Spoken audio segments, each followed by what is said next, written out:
À Notre-Dame de Gravenchon, on a du pétrole, mais aussi des idées. En plein cœur de la ville industrielle, le parc du Tellué est un site marécageux, d'une rare variété biologique, brillamment mise à valeur. Près de l'église Notre-Dame, des bœufs d'Écosse aux cornes épaisses font les yeux doux aux visiteurs. Pour préserver les pâturages du parc, quoi de mieux que ces imposants bovidés rustiques qui ont fait leurs preuves sur le site du Marais Bernier dans le parc de Bretonne. Évidemment, la zone humide de Notre-Dame de Gravenchon n'a pas la même étendue, mais on y retrouve les charmes des marécages. Au fil des ruisseaux, cours d'eau, sources, jardins aquatiques, prairies, mares et étangs, le parcours nous emmène suivre le cycle de l'eau.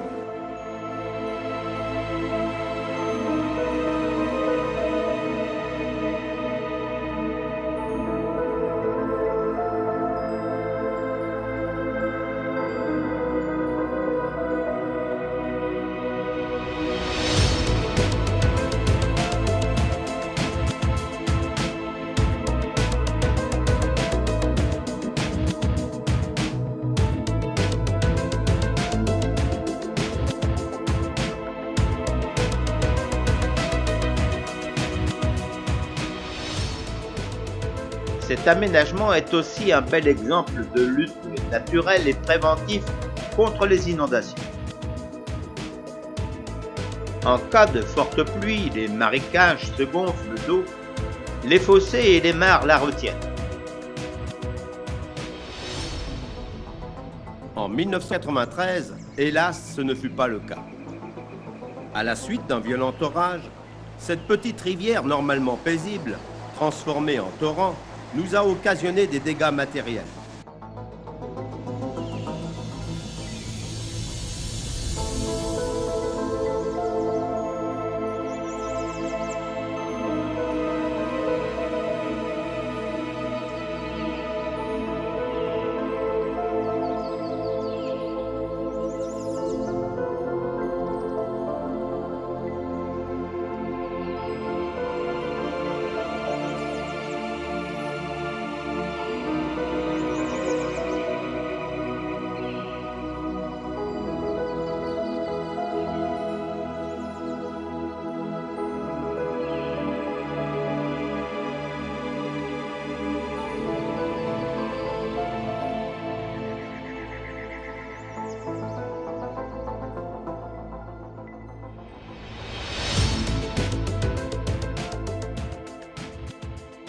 Malgré tout, certains Gravenchonnais n'ont pas perdu leur humour. Écoutez bien.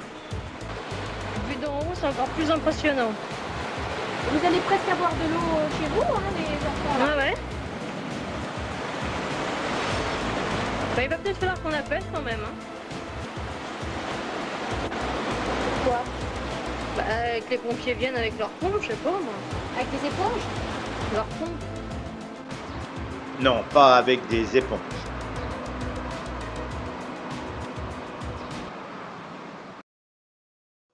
Sur 20 hectares, le parc est un lieu paisible, loin de l'agitation de la zone industrielle.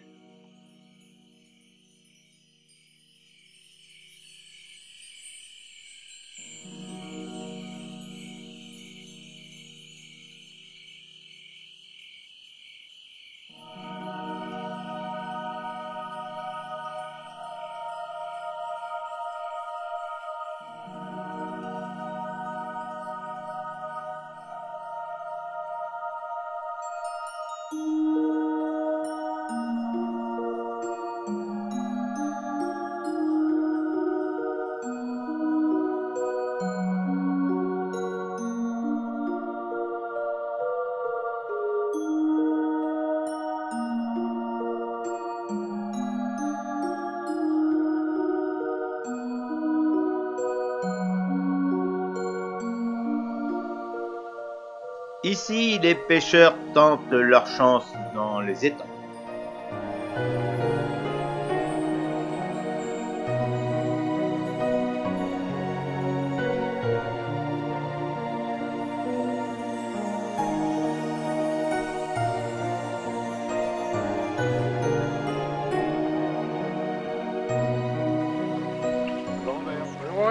Ça va, oui?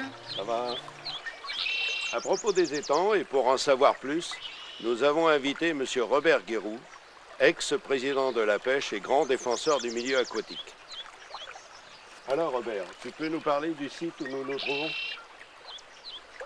Oui, bien sûr.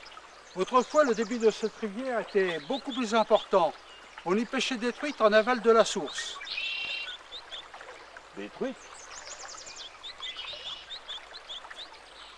Oui, bien sûr. Cela n'avait rien à voir avec ce que l'on connaît aujourd'hui.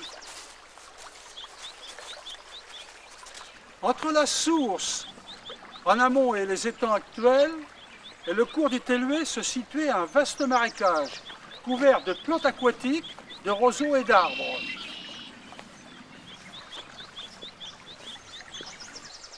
Cette rivière alimentait autrefois le château du marquis de Lillers. Donc, à cette époque, les étangs n'existaient pas. Non, mais plus tard, un conseiller municipal, Marcel Lejeune, un fervent pêcheur de Gravenchon, eut l'idée d'exploiter le lieu pour en faire un étang, afin de fonder une association de pêche épaulée par Jean-Claude Vess, tous deux conseillers municipaux. En quelle année? C'est en 1982 qu'il exposa son projet, mais il fut refusé par le conseil municipal qui n'en voyait pas l'intérêt.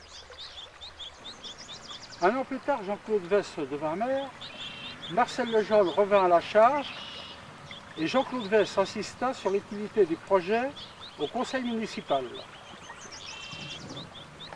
Celui-ci l'accepta et c'est quelques mois plus tard que les travaux commencèrent. Ainsi, un étang de 8000 m² était à la disposition de la future association des pêcheurs. Encore fallait-il l'empoissonner. Mais quelle espèce de poisson vous avez mis dans cet étang? Pour la première fois en 1984, des brèmes, des gardons, des tanches, des carpes, des truites, des perches, des brochets. 1300 kg, toutes espèces confondues. Donc cet étang était à disposition des pêcheurs. Mais pourquoi cette digue en amont? Ce n'était pas une digue, c'était un chemin de passage. Il fut surélevé afin de créer une réserve naturelle qui correspondait avec l'étang. Mais il était interdit d'y pêcher.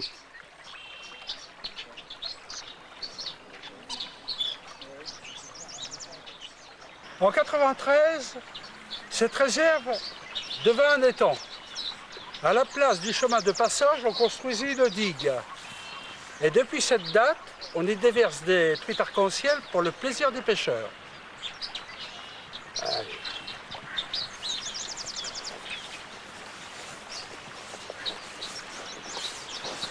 Donc, 2 étangs ont été créés. Pourquoi trouve-t-on à l'heure actuelle un 3e étang? Reprenons dans l'ordre. L'étang du milieu, le plus grand, fut mis en service en avril 1984. Et devant la réussite, pour agrandir la surface de pêche, on créa un nouvel étang en aval.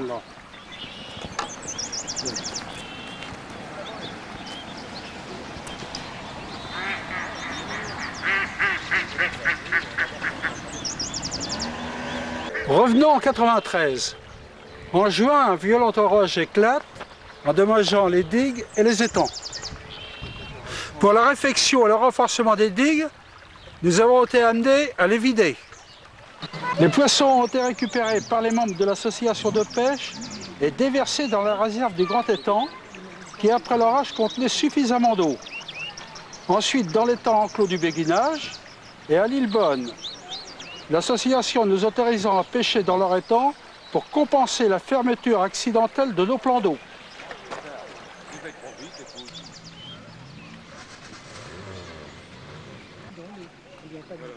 Non, c'est ça. Pour l'instant, je crois que ça va faire monter. C'est ça. S'engager, c'est la boue, mais pas que de la boue. Mais combien êtes-vous dans cette association? Revenons sur l'historique. En avril 1984, où la pêche est ouverte pour la première fois, c'est un club privé appelé Club de l'étang des Sources qui est créé. Ce club est uniquement réservé aux pêcheurs de Notre-Dame de Gravenchon. 457 pêcheurs y sont inscrits. 457? Oui, oui, à cette époque. En avril 85, ce club devint une association de pêche et de pisciculture du Tellué. En plus des pêcheurs de Gravenchon, d'autres venant de l'extérieur pouvaient s'inscrire. Et depuis 1985, nous comptons une moyenne de 225 pêcheurs par an. Le permis de pêche étant renouvelé tous les ans. 225 pêcheurs? Il ne veut plus y rester de poissons. Non, rassure-toi, il faut savoir que la majorité des pêcheurs ne pêchent pas par intérêt mais par plaisir. Et ce qu'ils pêchent, ils le remettent à l'eau. En plus, nous déversons une fois par an des poissons, environ 300 kilos. Il ne faut pas oublier qu'il y a des prédateurs. À certains moments, des cormorans investissent le site. Il ne faut pas oublier aussi qu'un cormoran peut avaler 400 à 500 grammes de poissons par jour. Et comme autres prédateurs, nous avons des hérons, des mouettes, et les brochets et perches.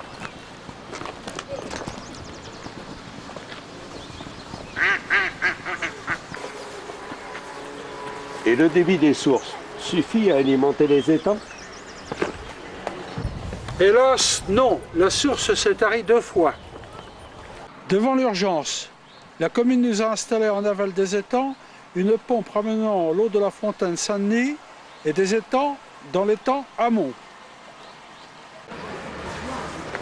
Ceci nous a permis de stabiliser les niveaux d'eau.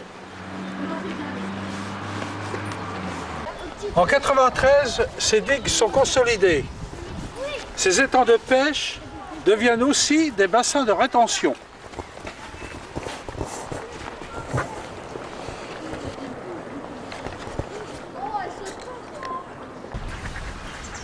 En souvenir de Marcel Legendre, en accord avec l'association de pêche et le conseil municipal, les étangs portent son nom. L'inauguration a eu lieu le 20 septembre 1994. Voilà Maurice. Alors merci Robert de Je ces t'en prie. explications. Allez, au revoir. Allez, au revoir Maurice.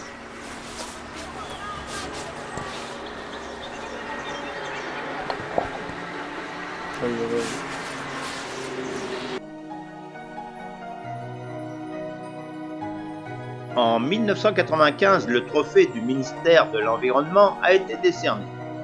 Les anciennes terres agricoles rachetées par la municipalité ont été brillamment aménagées par l'équipe de l'architecte Samuel Craquelin. Le long du ruisseau, la promenade nous conduit lentement devant le verger conservatoire.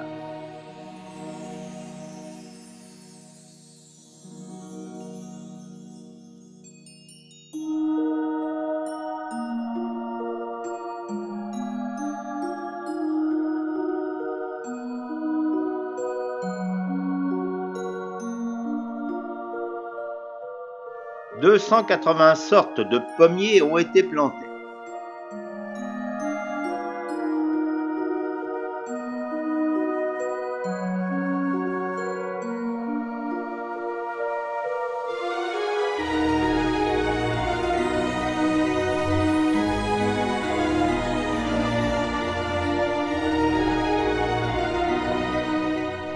La restauration d'un pressoir à l'ancienne a été aussi réalisée.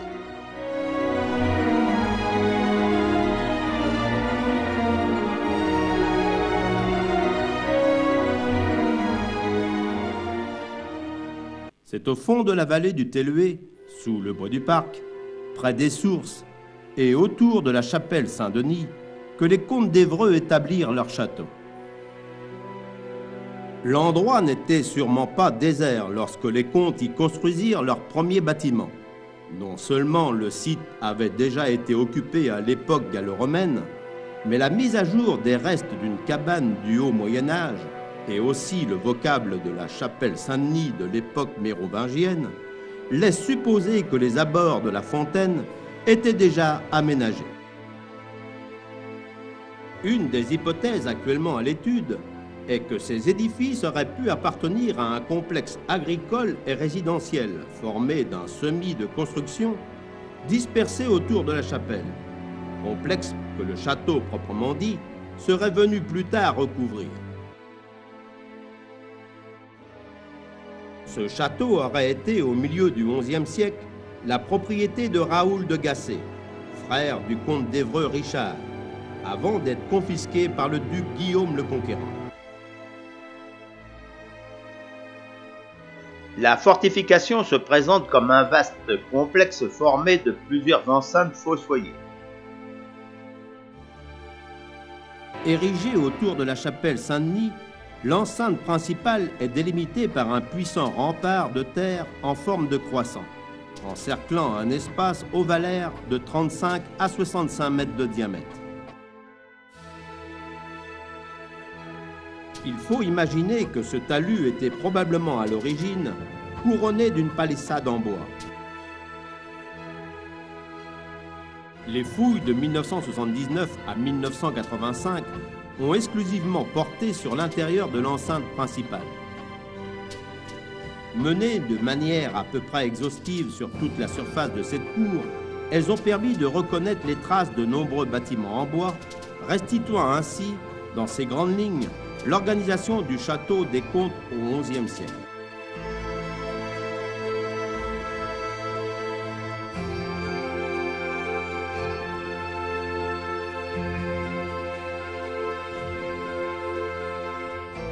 Il semble donc que le château ait connu une occupation assez longue quand, vers la fin du XIe siècle ou le début du XIIe siècle, un incendie détruisit entièrement ce complexe de bâtiments.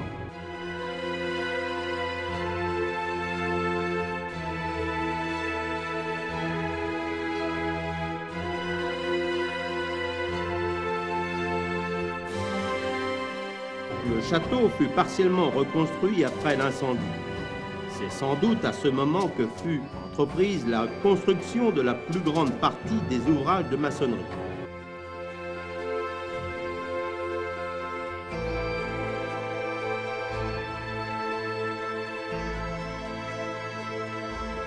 Les deux tours portes,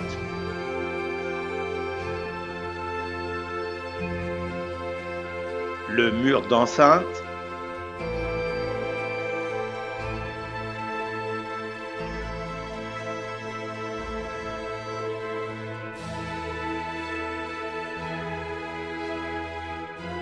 la tour circulaire,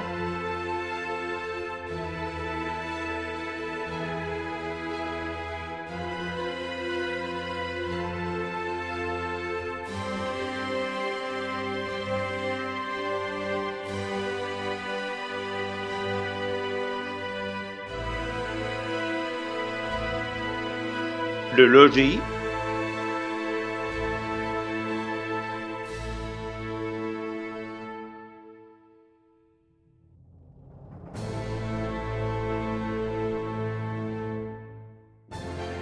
et la nouvelle chapelle.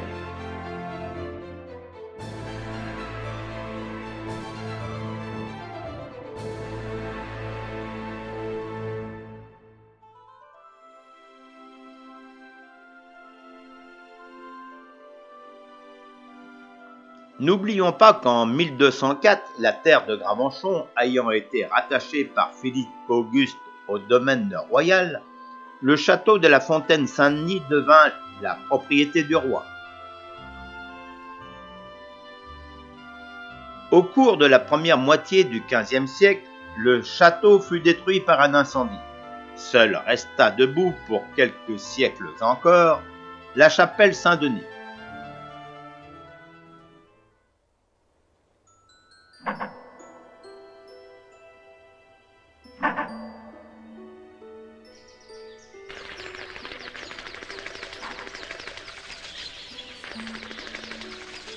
Dans cette vallée du Tellué, les promeneurs matinaux peuvent découvrir une faune variée.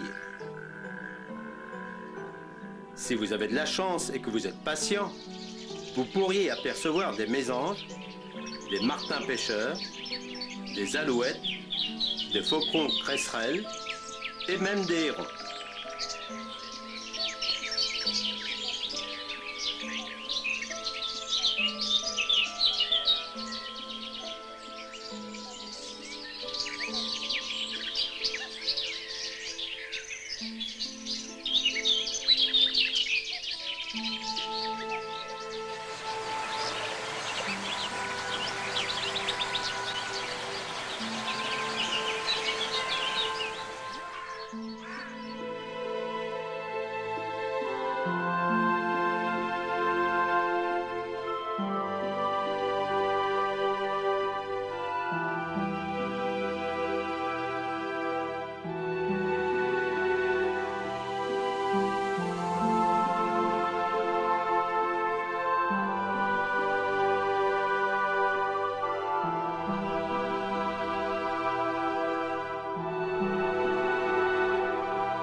Les promeneurs les plus pointus en botanique peuvent s'amuser à répertorier la flore avec des espèces uniques en zone humide.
Le parc du Telhué, en plein cœur de la ville, est un atout.